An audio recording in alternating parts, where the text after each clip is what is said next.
Uh, Building upon Rule 7, Rule 8 is about dialogue or after a quote. In dialogue or after a quote, you should definitely keep exclamatory marks and interrogatory marks, namely question marks and exclamation points. But inside dialogue, if there's periods, you need to replace those periods with commas. And the same thing is true when you do it for research. I give two examples of this rule at work.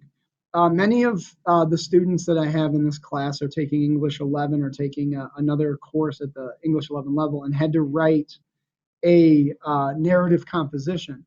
And ideally, the teachers would have wanted students to show conflict or to show things going on using dialogue as part of that composition. Many students don't feel strong enough in this because they don't practice it enough. Nonetheless, this rule applies in this situation, and the example that we have here is illustrative of what we're looking for. So, are you okay? Asked Mr. Bailey. Because that's a question mark, we keep it intact. Then, and if you notice too, it's indented, which is, oh, and that's how you know it's dialogue. Not really, said the student. This would have been a period, but because it's inside of dialogue, it is definitely a comma. And that's what we're talking about with leading out of quotes, where there would have been a period, you replace it with the comma instead. And then the dialogue continues, because I did want to show you how a character can start talking and then the author pause to tell you who's talking and then to finish the sentence. So let me see. And notice there would have either been a pause or a period there, said Mr. Bailey. And notice when we go back into the dialogue or a quote, we introduced it with a comma there. Is there anything I can do to help you? Question mark. That is dialogue and commas and making sure that you maintain things like question marks and exclamation points.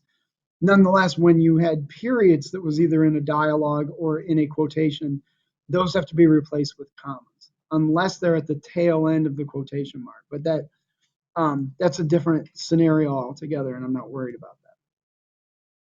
Which brings us to example 2. I see a lot of people writing the examples down, and that's good. Example 2 has to do with, I think, something I saw on practice tests for the SAT more often. Don't get me wrong, you might be tested on, like, is this punctuation done correctly between these two characters? You may have narrative text on the SAT writing and language test, but this is more likely something that you're going to see. According to the trauma-informed school, comma, students in a constant state of trauma have high cortisol levels in their brains, which is why they have difficulty learning. A couple of things we've already followed by doing this. Number one, we led into it with our own words. Secondly, you notice that the trauma-informed school is italicized. When it's italicized, that indicates to you that it's the title of a book, journal, magazine,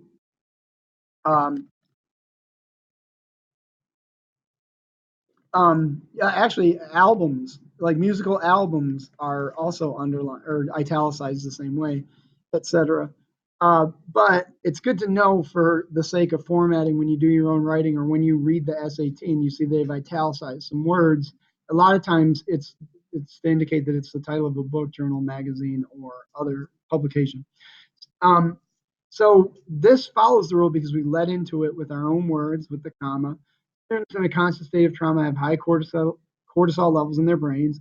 There would have been a period there, but I wanted to finish this with my own words. So because there's a harder pause there, I made sure that the comma was there. And then I finished the sentences by paraphrasing what had happened in the text afterwards.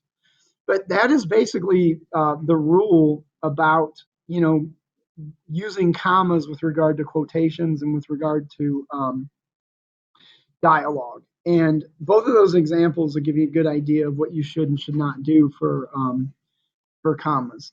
So I'm not going to make you guys write your own example because that's going to take too much time.